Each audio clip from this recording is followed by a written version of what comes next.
Nah, jadi tidak semua apa-apa yang tidak dilakukan atau yang tidak ada di zaman Nabi itu lalu tidak boleh untuk kita lakukan. Bukan berarti, saya ulangi, apa-apa yang tidak ada di zaman Nabi lalu kita tidak boleh mengerjakannya. Bukan berarti semacam itu. Tapi dilihat dulu apakah itu positif, apakah itu baik atau tidak, apakah itu bertentangan dengan ajaran Nabi atau tidak. Kalau memang tidak bertentangan, boleh dilakukan, bahkan bisa diberi pahala oleh Allah Ta'ala. Kalau dia bertentangan, maka dia tidak boleh dilakukan, dan melakukannya dapat dosa. Al-Quran, Mushaf Al-Quran, itu disebut dengan Mushaf Al-Quran 30 juz. Ya. Mushaf Al-Quran 30 juz. Insyaallah di rumah kita, insyaallah masing-masing punya. Itu di zaman Nabi, di zaman sahabat, tidak ada harokatnya. Bukan hanya sekedar tidak ada harokatnya, titiknya pun tidak ada. Harokat atau harokatnya, syakal, fathah, kasrah, dhamma, sukun tidak ada. Bukan cuma itu, titiknya tidak ada, jadi polos. Antara fa dengan qaf sama, antara ba, ta, tha sama, antara jim, ha, kha sama. Tidak ada titiknya. Di zaman Nabi, di zaman sahabat. Kalau kita dikasih tulisan begitu, ya bagaimana rasanya? Sekarang ini aja kita belajar sudah ada PTT, ada harokat masih 3 bulan belum selesai. Ya, soal ada PTT, ada harokat 3 bulan, kadang-kadang kita masih belum lancar baca. Apalagi kalau nggak ada harokat, nggak ada titik. Titik nggak ada. Bisa-bisa kita baca itu tulisan mestinya dibaca faqbalu, ya, faqbalu itu bisa-bisa dibaca faqtulu. Faqbalu itu artinya maka terimalah, maka sambutlah. Nah kalau dibaca faqtulu itu sama, tulisannya sama, tapi artinya maka bunuhlah. Persis sama ya, tulisannya nggak ada bedanya. Antara faqbalu dan faqtulu, terimalah dan bunuhlah. Kalau kita nggak ada titik, nggak ada harokatnya, bisa kacau kita baca. Jadi nggak ada titik, nggak ada harokat. Baru nanti pada tahun 62 Hijriah, ya, Rasulullah sudah wafat, sahabat-sahabat sudah banyak wafat. Baru diberi titik, karena sudah semakin banyak orang masuk Islam. Dilihat ini kalau nggak ada titiknya bahaya ini. Orang bisa baca Al-Quran bisa salah. Kasih titik. Akhirnya diperintah. Ada Abul Aswad Ad-Du'ali sama Hajjaj bin Yusuf. Itu 2 orang yang bertugas memberi titik Al-Quran. Sampai sekarang ini jasa beliau. Kira-kira berapa pahala atau tidak? Setiap kali orang baca Al-Quran, ngalir buat mereka.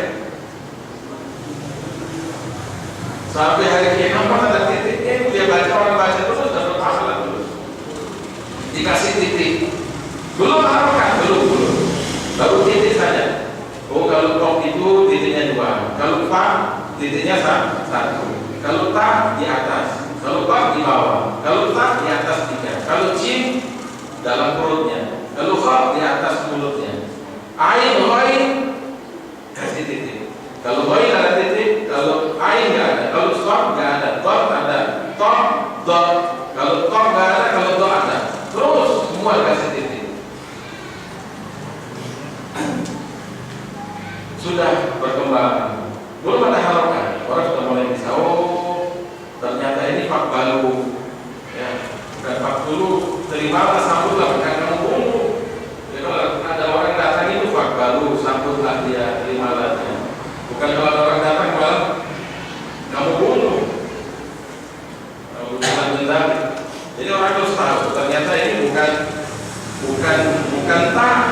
ba, ya kan? Kalau faktulu kan tak, ini ba di bawah.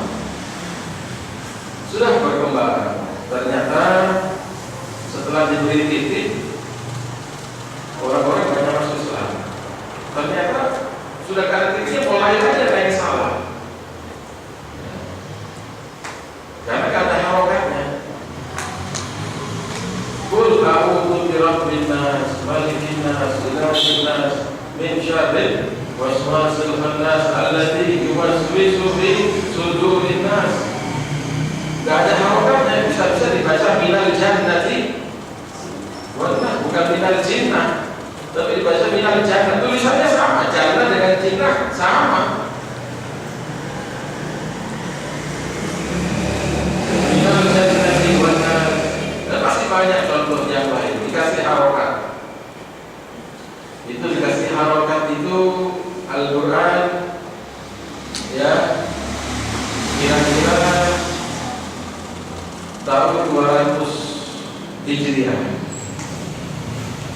Di tahun 200 Hijriah itu mulai dikasih harokat Al-Quran. Sudah dikasih titik, sudah dikasih harokat, sudah berkembang lagi. Ternyata semakin banyak orang masuk Islam, bacaannya juga sudah mulai macam-macam. Ya. Yang mestinya dibaca ikhfa, dia baca idhar. Ya. Yang mestinya dibaca idgham bil gunnah, dia baca idgham bil gunnah. Ya. Yang mestinya min qabl, min kalau nun sukun bertemu qaf, itu idgham bil gunnah. Min ini dibaca min qaf. Sudah mulai baca ini. Bagaimana ini? Disusunlah ilmu tajwid. Itu baru menjelang tahun 300-an Hijriah. Disusun ilmu tajwid. Oh, ini bacaannya ikhfa, ini bacaannya idhar, ini bacaannya idgham bil gunnah, ini idgham bila gunnah, ini maqabiri. Yang belajar bagaimana? Sudah belajar itu? Ya, ya. Tajwid baru menjelang tahun 300-an Hijriah diciptakan ilmu, disusunlah ilmu tajwid. Dari zaman Nabi nggak ada.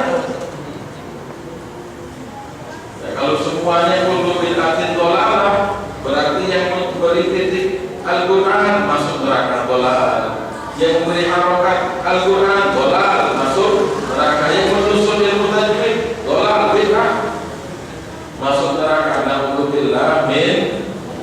Na'udzubillah min dzalik. Ya, jadi semacam itu.